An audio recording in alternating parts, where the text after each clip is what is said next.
Hey everybody, this is Guy with Survive. I do apologize. We've had a bit of a radio silence here recently. I know a lot of you have been looking for order updates. We've had a pretty big situation going on here in the shop, and now we have enough information to talk about it. So we're gonna do that. Jumping right into it, our entire last batch of CPM MagnaCut has experienced a light decarburization or decarbonization. I'm just going to jump in front of this immediately and say this did happen during a stress relieving cycle at Peter's Heat Treat, but based on the information they had about the material and the information on the data sheet at the time, I don't think they did anything incorrectly based on their understanding of this material and how to process it. We're going to talk more about that in the future here, but looking at this right now, we know that all of these parts have been decarburized. And I can see what the extent of it is and where I think everybody's position is with Crucible, Niagara, Peter's Heat Treat, and now we can talk about this. I'm just going to say right up front, right now at this point it seems like it is Crucible and Niagara Specialty Metals' position that this isn't bad enough for them to do anything about it. They've provided information to us, and while I think they're placing an undue burden on us with how this turned out and not really replacing materials or anything, it's kind of shitty, but we're gonna work through it. So that's what's happened with all of these, and now we're gonna just jump right in here and talk a bit about it, specifically what it means, and then what we're doing about it here in-house to be able to digest this situation.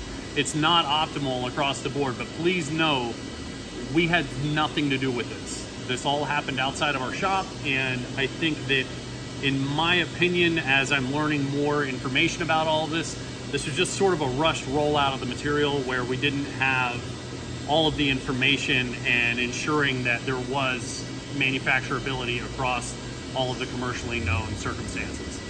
So anyway, if you're processing MagnaCut, you're gonna find out here later, you could probably benefit from a stress relieving or a full anneal, just based on what I've learned about the rolling procedures at Niagara. So if you're doing that, do it in a vacuum. Everything that you're gonna do with these blades, do in a vacuum furnace. I know enough about that now to know that that's the deal. These were stress relieved in a atmospheric furnace, which is fine for a lot of materials, but CPM MagnaCut seems to be very, very sensitive to decarburization, even with those processes. So they're figuring all of that stuff out on the lab side of it, but we've got enough information for us to proceed forward now and keep moving.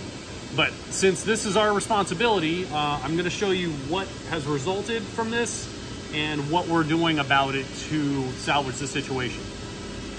First off, you can see somewhere here we're gonna post, it's the opinion of Niagara Specialty Metals and Crucible that the affected parts that we sent in, the decarburization is only 2,000 to 4,000 deep.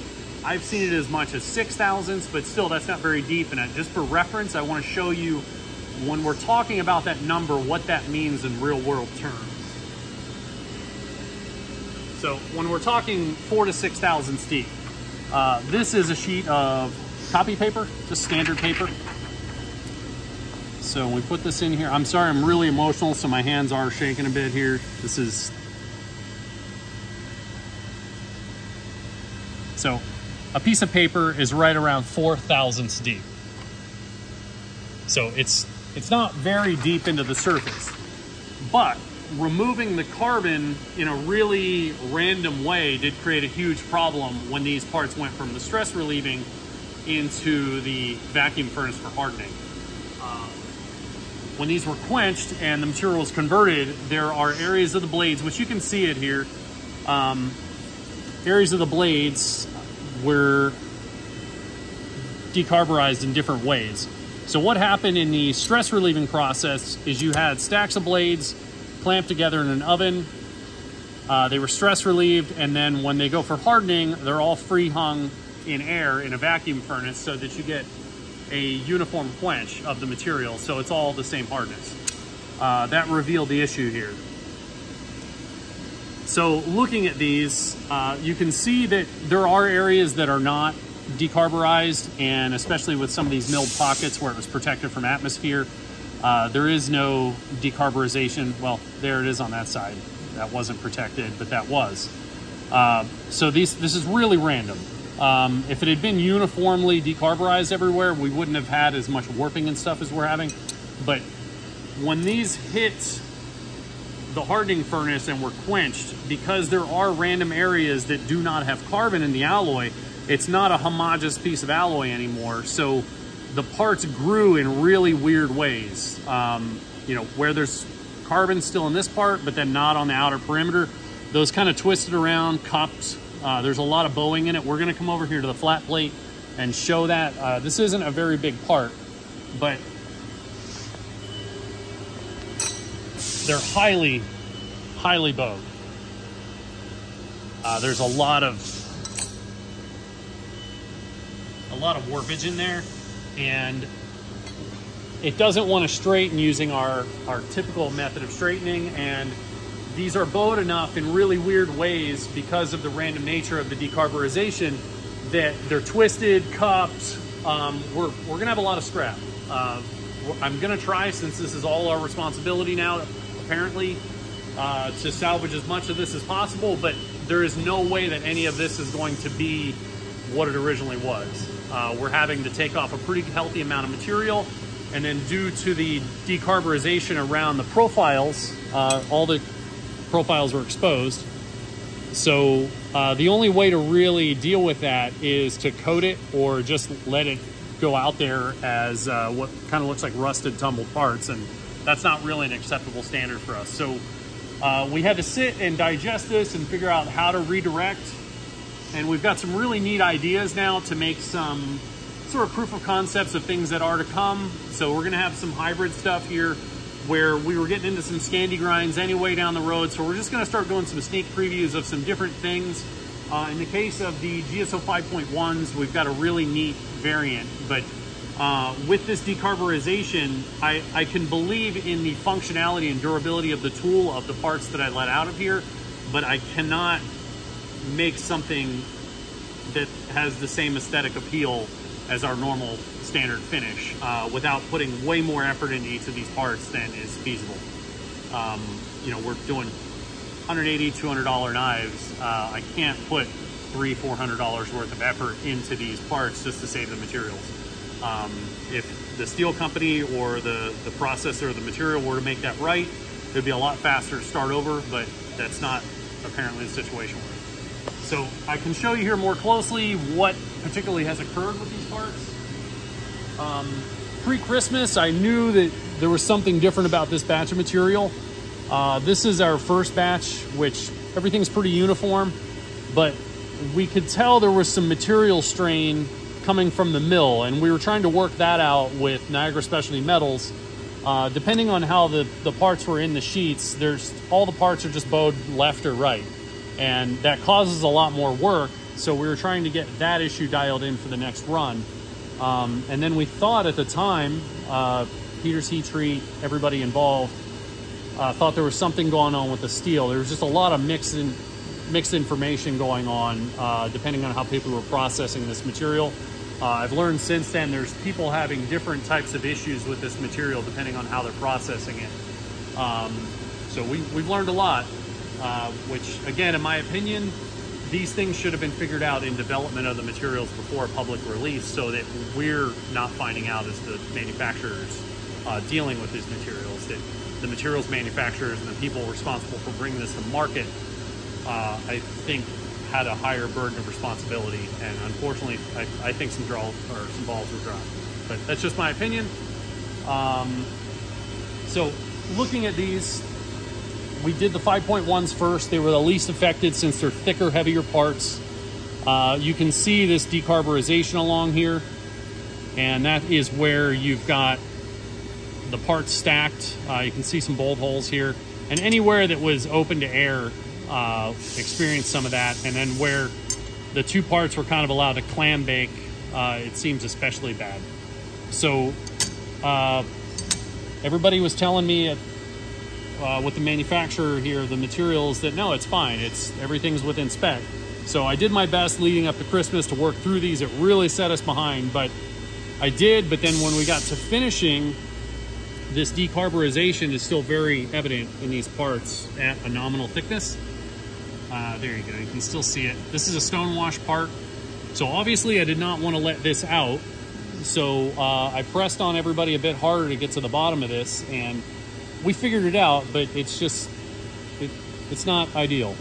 So you can see here as we get down through that, our hardness gets more and more correct. And then I found by the time you really get down through this, when you're a good 8-10 thou through the affected surface, everything normalizes, and we are at a solid 62.5 to 63 Rockwell, just like I would expect across the board on all these parts. So it was confirmed by the lab report as well, which I'll put that email segment here somewhere, that all the microstructure, everything of the parts underneath this decarburization, the parts are fine. It's just aesthetically, they're ugly.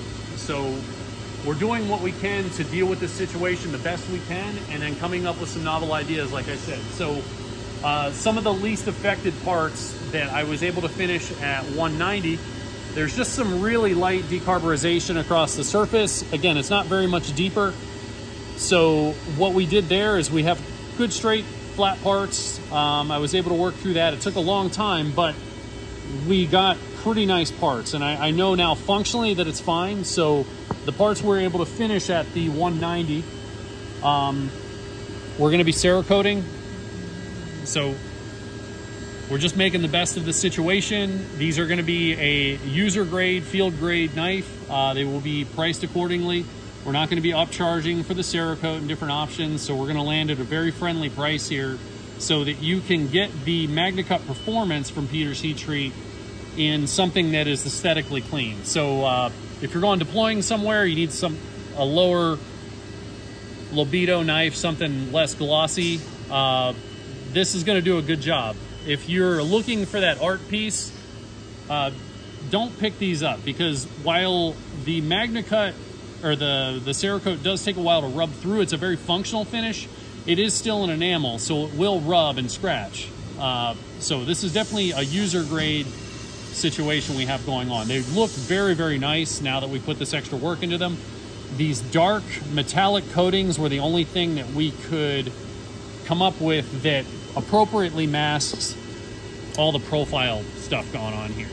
This decarburization, it shows up kind of like a rusted surface even after we do all of our surface prep. So to appropriately cover that up and not have it show through this thin enamel, we went with metallics that are a darker finish. So we are going to have some tungsten, and then this more compelling color is a metallic OD. Great job to Steven over at SRG. He's really got his shit together here, and he's been doing a great job with the coating. I'm finding this to be the most compelling option. It has good glide, it's pretty smooth, and it's a non-glare finish. And this also gives you a sneak peek at, this is what we've done to most of the GSO 5.1s to get them functional, something I can stand behind. We've taken these down to 170 thou in thickness from 190. We've kept the same panel height, but now as a result of the thinner blade, we have less included angle.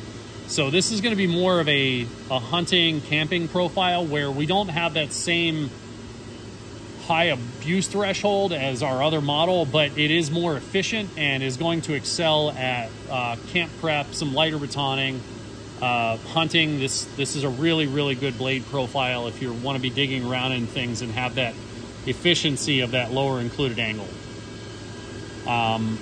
Just to point this out, from the thicker version, we did put a beautiful little accent swedge in there. Sort of just naturally indicates that it's not for the heavy tip prying and batoning and stuff like the other model. So that's what we're doing here. And as we move into the GSO 4.5 standards, we've got to take a significant amount of material off of all these. If any of this is going to be salvageable, they're going to take heavy modifications. So please be patient with us. This is not our fault. We're doing the best that we can to turn this situation around, since this is dumped in our lap, to still put out something that I can get behind. If these blades look at me wrong, they're going in the dumpster. I will not do that to you guys. It's been very important to me to make sure that these are in fact as good as everything else. Even if it's aesthetically they're not the same and I can't make them the same, I will make sure 100% I will stand behind the performance and durability of these for the intended application of each of these knives. We are going to have a phenomenal amount of loss on this, but it is what it is. Getting this out the door will allow us to continue to invest and make sure that we are getting orders fulfilled the way we intended. We have worked this out with Peter's Heat Treat. We've got other GSO 5.1s and some other models getting ready to head off to Heat Treat, and we're just going to keep that rolling and get those caught up. As we get out of this, we're going to start narrowing our focus and just maintaining a few models right now to really get caught up with some of the backlog that this issue has caused, and just to get ahead as a company. Given their position with this, at least so far, I really hope that they decide to do the right thing, but I don't have the confidence in continuing to have CPM products be the backbone of our production. We will continue to offer these in a more limited way with some of the things I've been seeing, some of the warping and the extra time it's been taking to process some of these materials. Sometimes you get flat parts, sometimes you don't, but I don't know until we have finished parts back from Heat Treat. We'll talk more about the material strain and things that I've been sharing to try and get that optimized with these companies in another video series, but right now I'm just trying to talk about this issue and what we're doing. So just know we will talk about this more, but right now we're just pressing forward the best we can, and we will start talking more next week of where these models are going to be going. To anybody with an outstanding order, we do already have more materials moving as much as we could afford to bite off right now to make sure that we're catching new blades up in production to be able to service those orders and move forward. So we have your back, even if industry doesn't have ours. We've got your back, and just know that we're advocating for you, and we're just going to press forward to create the best product possible. Ellie, is there anything else you think I should be covering? If they do want to change. Yeah. So if you do have an outstanding order, if this finish appeals to you, if you see any grind profiles and things that look compelling, more so than the order that you have outstanding, you can upgrade. That's not a problem at all. We just want to do the best we can to get orders out as quickly as possible. So there's going to be a mix of selling these because they're not what you ordered, or if you just want to switch to that to avoid any more delay or wait, I will certainly entertain that as well.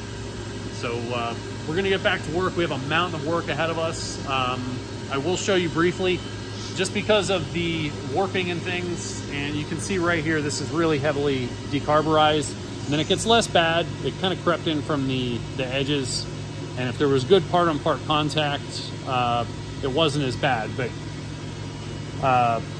you can see already this is pretty warped. So when we're coming over here, we've got this really crazy warping just here at the edge where it sucked all the carbon out, and then this side of the part was allowed to grow.